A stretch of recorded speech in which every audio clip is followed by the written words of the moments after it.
छत्तीसगढ़ में लगातार बढ़ते जा रहे अपराध को लेकर विपक्ष ने सदन में अपनी चिंता जताई है। साथ ही बिगड़ते कानून व्यवस्था पर स्थगन के जरिए चर्चा की मांग की, लेकिन आसंदी ने विपक्ष के स्थगन प्रस्ताव को अग्राह्य कर दिया, जिस पर विपक्ष ने सदन में हंगामा किया।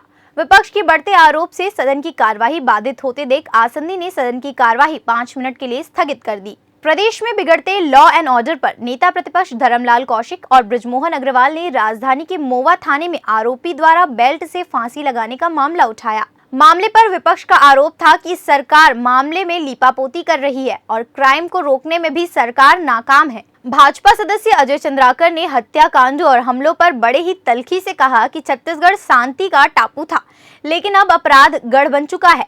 वहीं विधायक बृजमोहन ने चेतावनी भरे लहजे में कहा कि अब प्रदेश में महिलाओं को अकेले रात में घूमना दूभर हो चुका है। वहीं गृह मंत्री ताम्रध्वज साहू ने सदन के मामले की पूरी जानकारी देते हुए बताया कि इस केस में जुडिशियल जांच के आदेश दिए गए हैं।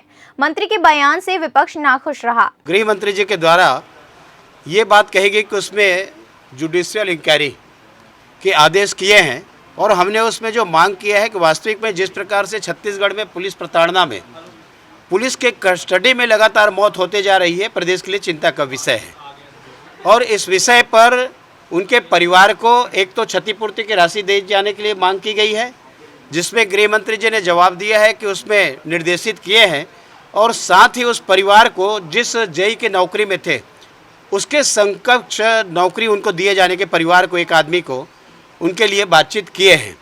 वास्तविक में प्रदेश में कांग्रेस की सरकार आने के बाद लगातार पुलिस कस्टडी, पुलिस प्रताड़ना में जो मौतें हो रही है, आज छत्तीसगढ़ के विधानसभा में वो गूंज उठी है और हम उम्मीद करते हैं कि आने वाले समय में पुलिस प्रताड़ना के अंतर्गत में किसी की मौत न हो।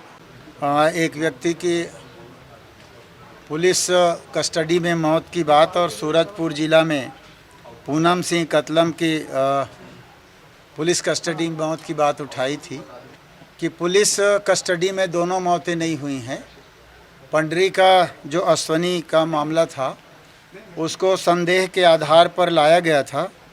एक अमित गाइन नाम के व्यक्ति की हत्या हुई थी, उसमें वो संदेही था। 4-5 लोगों को बुलाया गया था। विवेचना के दौरान वो बाथरूम जाने की बात कहकर बाथरूम के अंदर गया और वहाँ बेल्ट से फांसी लगाकर आत्महत्या कर लिया। वैसे ही सूरजपुर का पूनम सिंह कतलम का है, लटोरी एक जगह है जहाँ सब स्टेशन है, वहाँ काम करता है। उसका भी एक हरिश्चंद्र अजवाड़े की हत्या में संदेह के आधार पर उनसे पूछताछ कर रहे थे।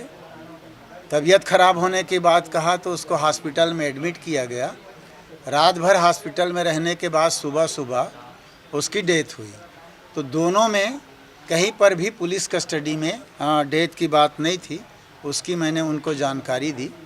और उसके बाद उन्होंने कहा कि न्यायिक मजिस्ट्रेट से जांच कराया जाए, तो मैंने जानकारी दी कि दोनों प्रकरण में न्यायिक मजिस्ट्रेट की जांच चल रहा है, इसलिए अलग से कोई बात नहीं है। तो कुल मिलाकर ये दोनों प्रकरण की ये बातें थी।